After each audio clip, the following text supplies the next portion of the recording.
Drejtësisë të shtetit kur fundon ligji. Në këtë terren janë depozituar 5 akte nga Këshilli i Ministrave, 2 ministra deputetësh, 1 kërkesë në qeverisje. Ose takimin e një mase sigurimi shtrënguese ose ndaluese shtesë.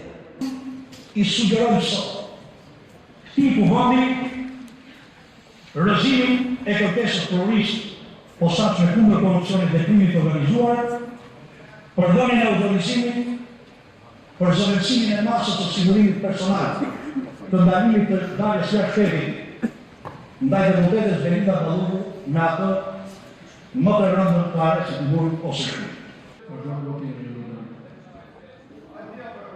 Mbyllet votimi për prezencën.